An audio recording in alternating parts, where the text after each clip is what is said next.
Hello everyone. तो इस part के स्टार्ट में हमें दिखाते हैं कि रात को तो वो लोग बहुत आराम से सो गए थे, लेकिन नेक्स्ट मॉर्निंग ये हाल होता है। बेचारा चियान एक कोने में दबका पड़ा था, जबकि याओ वो बिस्तर पर बिल्कुल महारानी की तरह से लेटी हुई थी और अब भी वो एक करवट लेकर उसे किक दे मारती है, नीचे गिरा देती है। और जब वो उठती है तो चियान उस पर बहुत चिल्लाता है और कहता है कि पता है तुमने कल रात मेरे साथ क्या सलूक किया था। और फिर वो उसे बताता है कि किस तरह से तुम नीचे से उठकर रेंगती हुई मेरे बिस्तर पर आ गई थी, कभी मुझे इस कोने में फेंकती थी तो कभी दूसरे कोने में। मेरा ब्लैंकेट भी सारा छीन लिया और तो और मुझे इतनी सारी किक्स मारी, मुझे लगता है कि तुम इंसान ही नहीं हो। अब वो गुस्से में उसे कमरे से बाहर निकाल देता है, लेकिन लगता था कि बेचारी की कमर ही टूट गई है। अब फाइनली वो लोग दूसरे शहर चले जाते हैं और वहां पर उनका वेलकम करने के लिए उनका क्लाइंट खड़ा हुआ था, जिसका नाम था मिस्टर टैंक। और उसकी फर्स्ट लुक्स ही बता रही थी कि वो एक ठरकी, बदतमीज और गिरा हुआ इंसान है। और वो यहाँ पर याओ को देखते ही चियांग के कान में कहता है कि तुम अपनी फीमेल असिस्टेंट को इस टूर पर साथ लेकर आए हो, लगता है बहुत रंगीन मिजाज के हो। अब अपने ऑफिस में भी वो अपनी एक फीमेल कोलीग की लिपस्टिक की काफी तारीफें कर रहा था और इससे चियांग को पता चल गया था कि ये किस टाइप का इंसान है। अब फाइनली वो लोग मीटिंग रूम में जाते हैं। उसकी भी टीम बैठी हुई थी और साथ साथ चियान और याओ भी। मिस्टर टैंग को देखकर ही लग रहा था कि वो कोई इतना सीरियस इंसान है। वो बार बार या तो सो जाता था या फिर इधर उधर ताड़ता रहता था। यहाँ पर इनको आधे से ज्यादा दिन गुजर गया था। याओ बेचारी को बहुत भूख लग रही थी। वो सोच रही थी कि मैं तो इतना बुरा फील कर रही हूँ, लेकिन बॉस वो इतने कॉन्सेंट्रेशन से काम कर रहे हैं, काश मैं भी इन्हीं की तरह प्रोफेशनल हो सकती। वो उसका फेस बार बार देखे जा रही थी। और यहाँ पर चियान उसे कहता है कि बाहर जाओ और बाओ को कॉल करो, मैंने उसे कुछ डॉक्यूमेंट्स भेजी हैं, क्या उसने मेरा काम कर दिया कि नहीं, और मेरा बैग भी लेती जाओ। वो जैसे ही उसका बैग लेकर बाहर जाती है तो वो उसे मैसेज करता है, बाओ को कॉल करने की कोई जरूरत नहीं, तुम्हारे पेट की गुड़गुड़ मुझे बहुत डिस्टर्ब कर रही थी, इसलिए मेरे बैग से चॉकलेट निकाल कर खा लो और कॉफी भी पीती आना। अब याओ सोचती है कि मेरे सर कितने केयरिंग है। अब उनकी मीटिंग दोबारा से स्टार्ट हो गई थी। यहाँ पर चियान और याओ उनसे सारी डिस्कशन कर लेते हैं कि किस तरह से उनका केस उन्होंने आगे लेकर जाना है। यहाँ पर मिस्टर टैंग को बातों से ज्यादा याओ में इंटरेस्ट लग रहा था। एक दो दफा वो उसे छूने की भी कोशिश करते हैं। वो उनको कल रात डिनर पर भी इनवाइट कर लेता है। याओ जब गाड़ी में बैठ रही थी तो मिस्टर टैंग ने उसे छुआ भी था, जो कि याओ को काफी बुरा लगा था।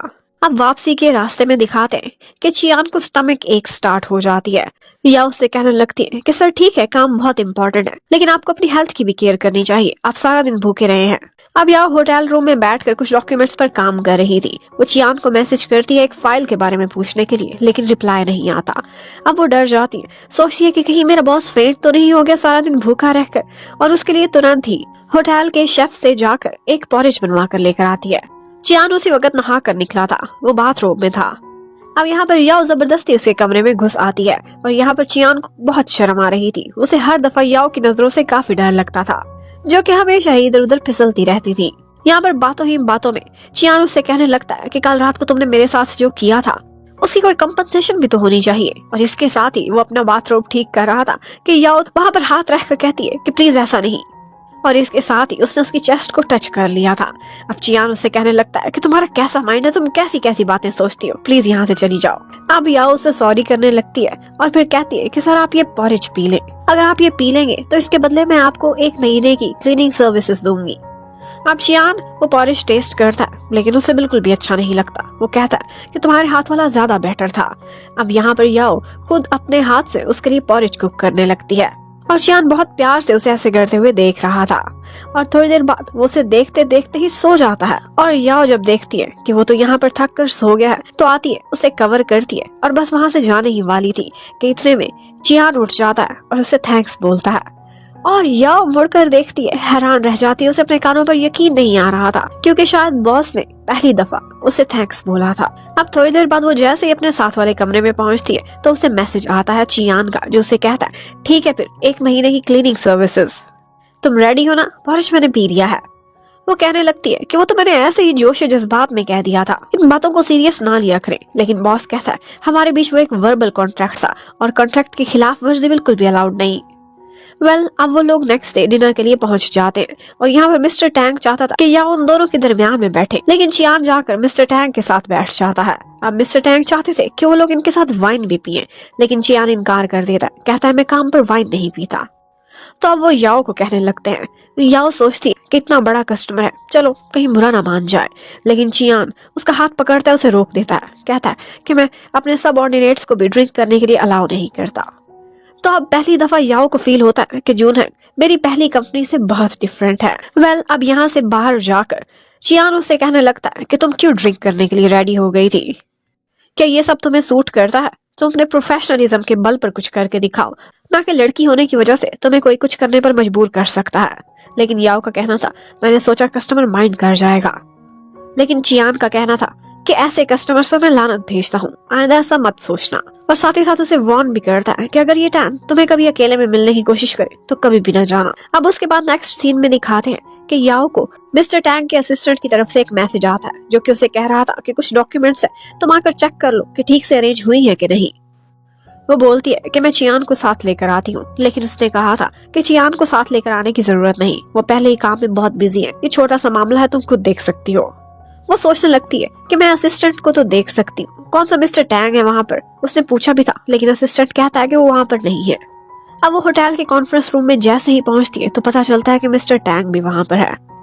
वो तो तुरंत ही वहाँ से भागने की कोशिश करती है, लेकिन मिस्टर टैंग उसे बातों में लगा लेता है और ऐसे जाहिर करने लगता है कि जैसे वो उससे काम के बारे में ही सिर्फ डिस्कशन करना चाहता है और उनका असिस्टेंट भी उनके साथ ही रहेगा। लेकिन फिर अचानक से वो असिस्टेंट को एक काम से बाहर भेज देता है। टैंग उससे कहता है एक स्विच तलाश करके उसे ऑन करने को, लेकिन जैसे ही याओ वहाँ झुकी हुई थी वो तुरंत ही उसके पास पहुंच जाता है और कहता है कि मेरे अंदर एक नॉटी लिटिल बॉय छुपा हुआ है जो कि बहुत बीमार है और उसकी बीमारी का इलाज सिर्फ और सिर्फ तुम्हारे पास है। लेकिन यहाँ पर याओ ने अपना फोन ऑन कर लिया था जिस पर उसने रिकॉर्डिंग चालू की थी। वो टैंग को खुद से दूर करने की कोशिश करती रहती है, लेकिन वो जितना उससे दूर करती थी वो उतना ही उसे क्लोज आने की कोशिश करता रहता था।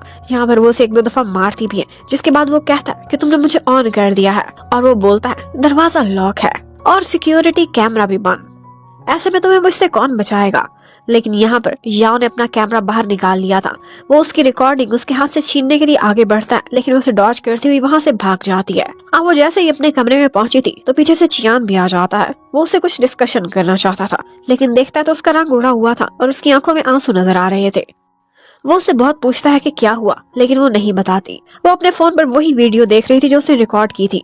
तो यहाँ पर चियान को टैंक की आवाज सुनाई दे जाती है। वो तुरंत ही फोन उठाता है और वो सारी वीडियो देख लेता है।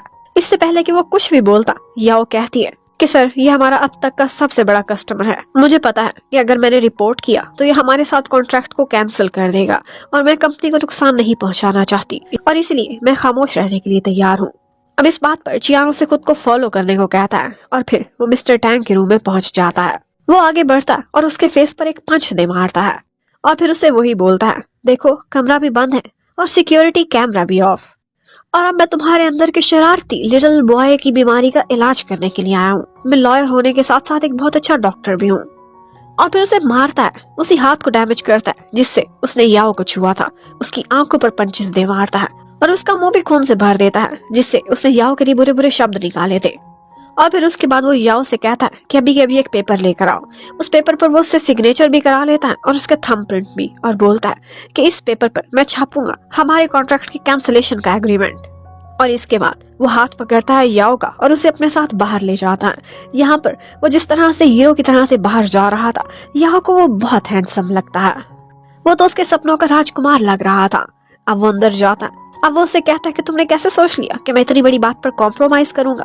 अगर कोई भी तुम पर हाथ उठाने की आइंदा कोशिश करे तो आगे से उसे थप्पड़ दे मारना, और अगर खुद को डिफेंड ना कर सको तो मुझे बुलाना, मैं करूंगा तुम्हें डिफेंड।